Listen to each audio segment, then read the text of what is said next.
double-digit Ks.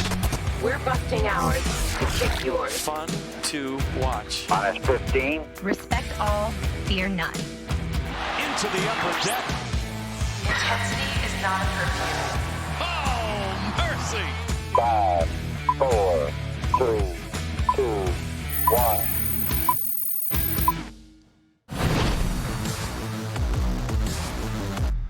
Happy 2020 Orioles fans, and welcome into the first MASN All Access of the new year. I'm your host, Paul Mancano.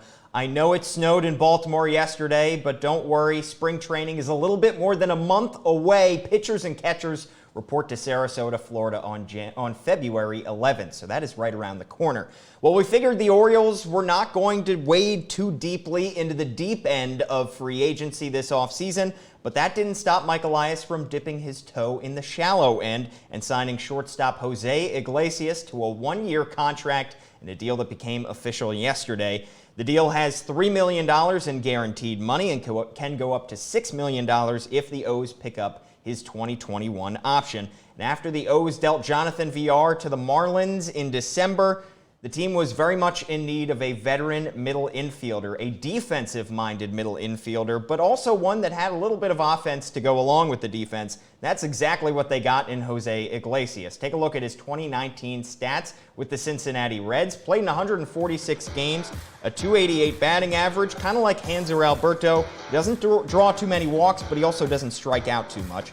.318 on base, 11 homers, 59 RBIs, and a .724 OPS. And that offensive production is certainly going to be nice for Brandon Hyde's lineup on a day-in, day-out basis. But José Iglesias' biggest strength is his fielding. Here's where Iglesias' defense ranked among shortstops in the big leagues in 2019, according to Fangraphs. 5th in fielding percentage, 7th in overall defense, 7th in ultimate zone rating, and 9th in defensive runs saved. Pretty solid defensive stats, and when you've got solid defense up the middle, that helps out the pitching quite a bit. And that's exactly what Mike Elias told us at the winter meetings back in December. We want to help our young pitchers out, and when they do a good job and get a ground ball, we want it to be turned into an out as much as possible. It's part of their development. So we're going to be hopefully prioritizing the defensive side of the equation when we're seeking these guys, because to get one that's a great offensive player and defensive player, that's pretty slim pickings. So he followed up with his promise that he was going to get a veteran middle infielder, and they did just that. He also spoke with reporters yesterday via conference call, and here's what he had to say about the Iglesias signing. Quote, he's going to make everyone else better around him. He's going to make the other infielders better. He's going to make the pitchers better.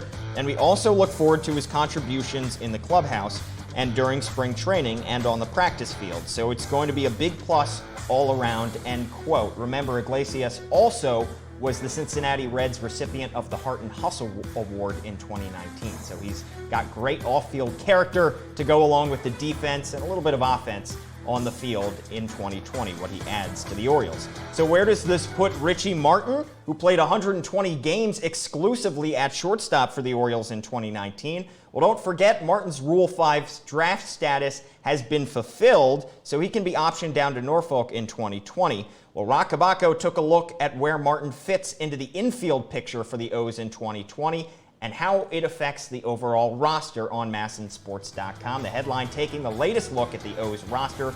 Quote from Rock, a new shortstop was a high priority, and projections with Richie Martin at the position felt like he had become an off-season placeholder. He's going to play at Camden Yards in 2020.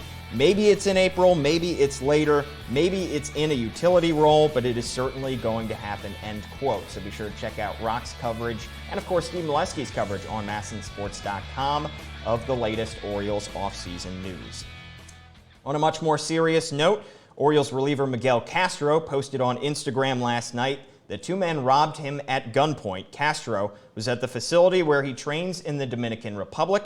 Castro said he wasn't injured. Here was his full post on Instagram, of course in Spanish, but some quotes from that in English. I'm alive by the mercy of God, and now this has to stop. They took away my chain, and they also wanted to kill me, and this has to stop now, end quote. A scary situation for Miguel Castro in the DR. Mike Elias responded to the news in a statement yesterday released by the Orioles. He said, quote, "We are in contact with Miguel Castro regarding today's incident in La Roma, Dominican Republic, and we are very thankful that he is safe." And I'd like to echo that statement as well.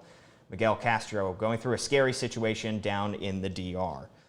Don't forget about the MASN All Access podcast. On the most recent one, we talked about the addition of Cole Stewart to the Orioles pitching staff, whether he could fit in the rotation.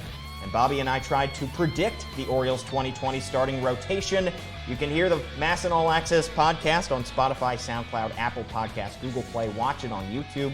Watch it on the MASN All Access Facebook page. Anywhere you get your podcasts, you can also get the MASN All Access podcast. So tune in for that. We'll have another episode coming out tomorrow as well to react to the José Iglesias signing by the Orioles. That just about does it for MASN All Access. Let us know what you think about the Orioles signing José Iglesias down in the comments. We'll go through those later on as well. I'm Paul Mancano. Don't forget, a little more than a month until spring training. It's right around the corner. We'll see you later.